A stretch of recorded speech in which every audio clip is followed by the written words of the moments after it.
Tribunal Federal marcou para esta quinta, ou seja, amanhã, o início do julgamento sobre a possibilidade de prisão após condenação em segunda instância, o que pode vir a beneficiar o senhor, dependendo do resultado. O senhor acredita que esta possa ser a sua última entrevista aqui na Polícia Federal? Primeiro é importante dizer que essa entrevista nossa está marcada bem antes do Toffoli marcar a data do julgamento da segunda instância. Eu queria te dizer que eu não tenho a pretensão de dar entrevista aqui na Polícia Federal. Não é nenhum prazer. Eu, na verdade, gostaria de estar dando entrevista, sabe, na sede do PT, no Instituto, no sindicato, na rua, sei lá onde você trabalha, era muito melhor. Eu não estou reivindicando essa discussão de segunda instância. Isso não é meu processo. Não estou interessado nisso, eu estou interessado na minha inocência. O que eu quero é que os ministros da Suprema Corte tenham acesso à verdade do processo, aos inquéritos feitos, mentirosos pela Polícia Federal, pelo Ministério Público liderado pelo Dallagnol e pelo mentiroso do Moro na sentença, lidere e anule esses processos. É a única coisa que me interessa. Se vai ser um ano a mais, um ano a menos, se eu vou ficar aqui ou em outro lugar, não importa. O que eu quero é a minha inocência. Nada me interessa a não ser a minha inocência. Eles procuraram um jeito de me tirarem da disputa política ou de tentar destruir o PT, e eu estou aqui.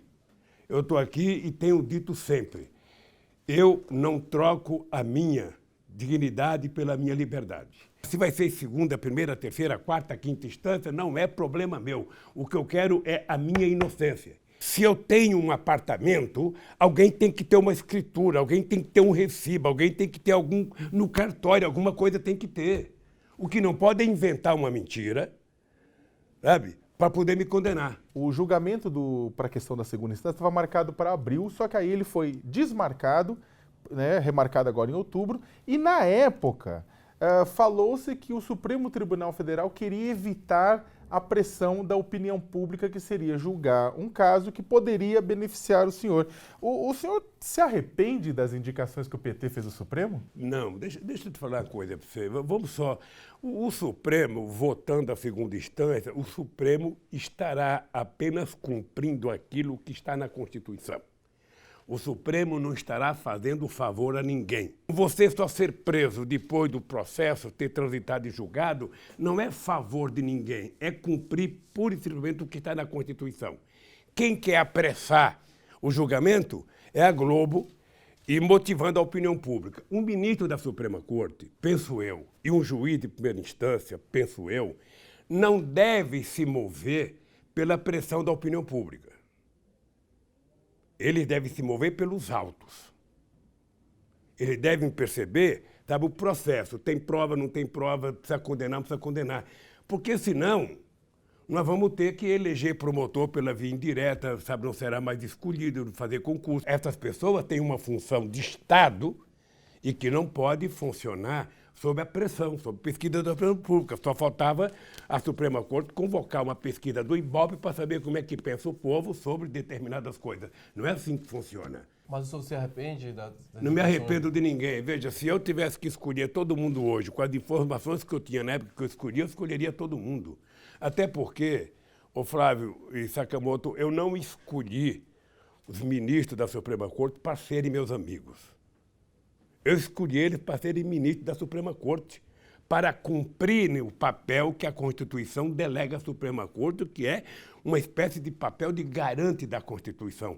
Foi para isso que eles foram indicados. E tem muita gente que eu indiquei que eu nem conhecia.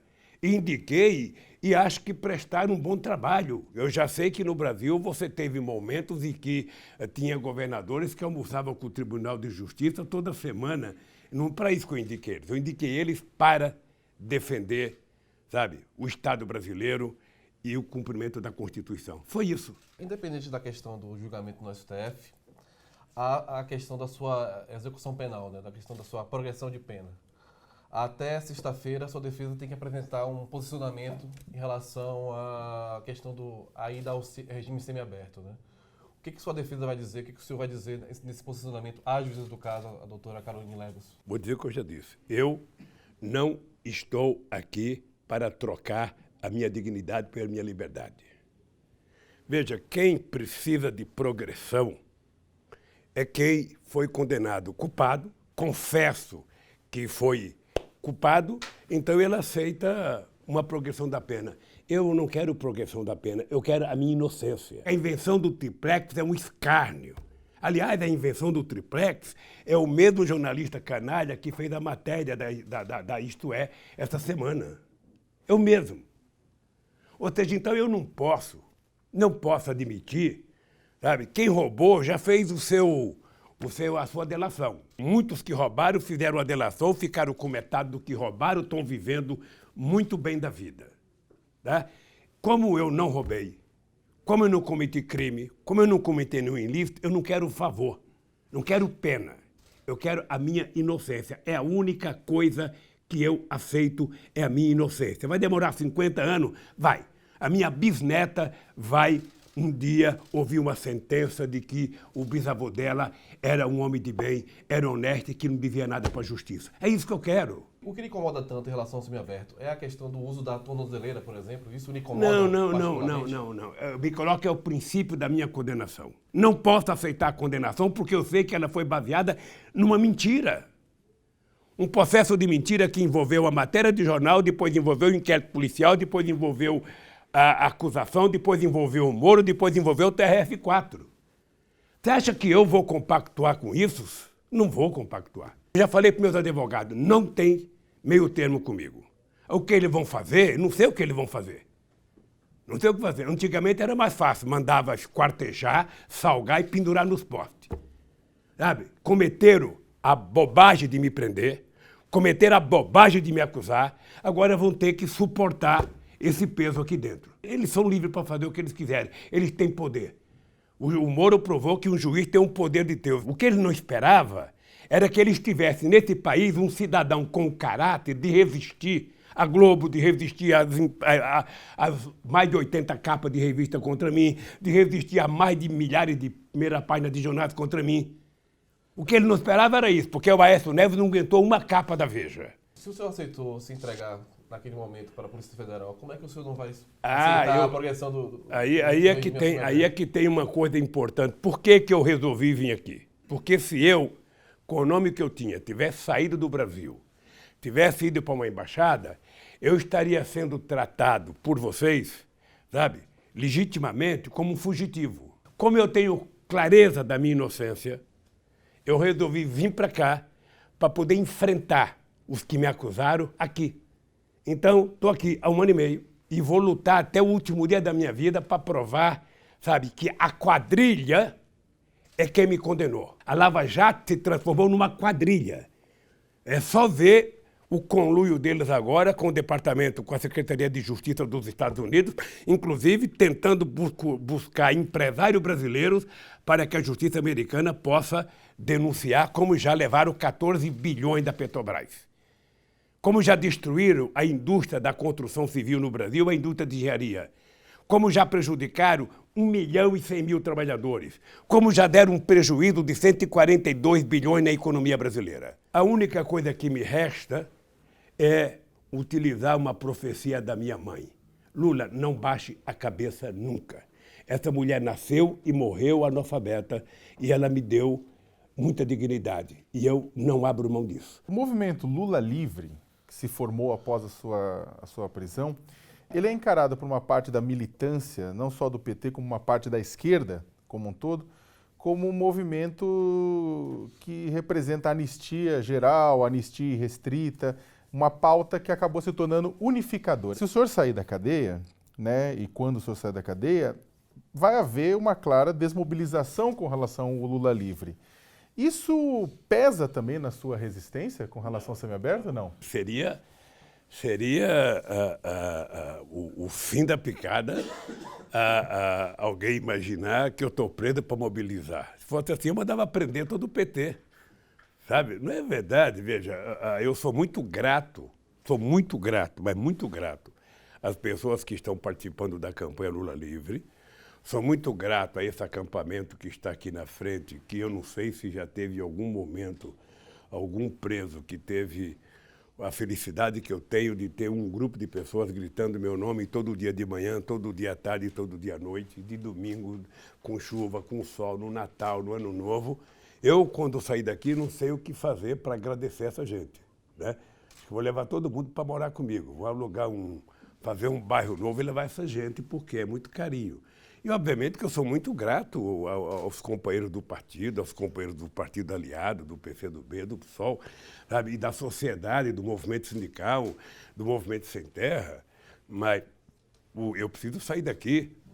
E a mobilização não é para libertar o Lula, não. Não é essa mobilização que a pessoa tem que fazer.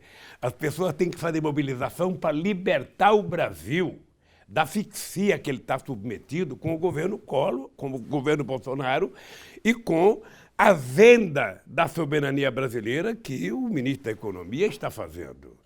Ora, as pessoas têm que brigar, não é para defender ou não, brigar para defender o direito do povo trabalhar, o direito do povo receber um salário decente, o direito do povo, sabe, estudar, o direito desse país se desenvolver, dele crescer economicamente, sabe? O direito do povo voltar a ser feliz. É para isso que as pessoas têm que se mobilizar, para defender a qualidade da educação, a entrada dos mais pobres na universidade. É isso que a gente tem que brigar. Não há um cálculo político do senhor em relação a essa resistência ao semiaberto? Desculpa, eu quero insistir nisso. Não há um cálculo político, ou seja, como você falou, ou seja, essa pauta unificadora não é importante nesse momento? Não, veja, não é por isso que eu estou tomando a minha posição, mas a minha posição é apenas uma questão de dignidade mesmo.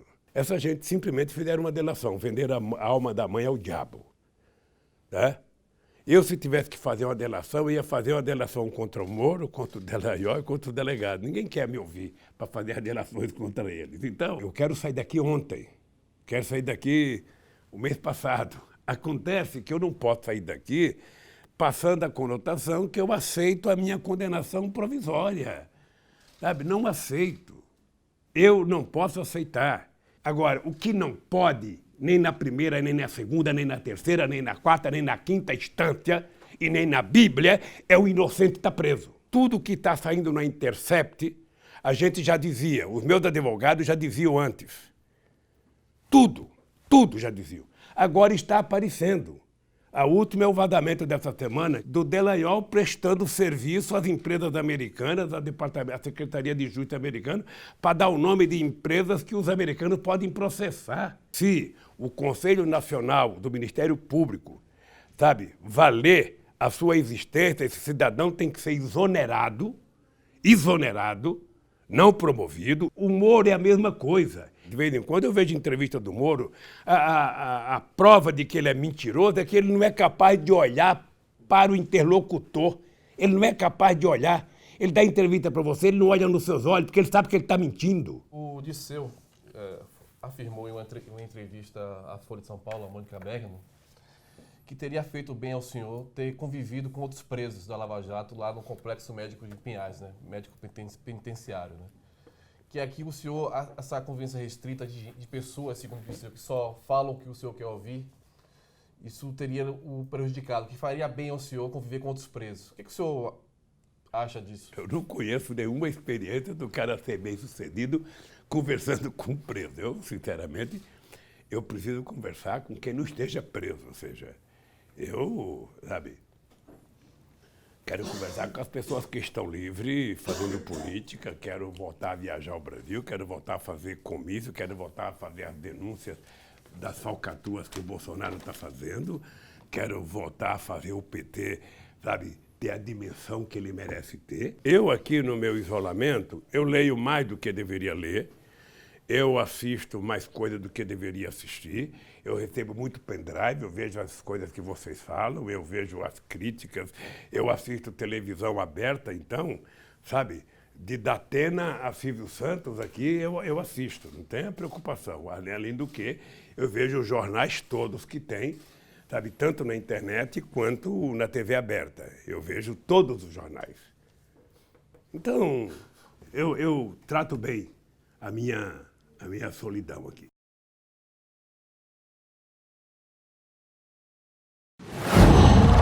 UOL.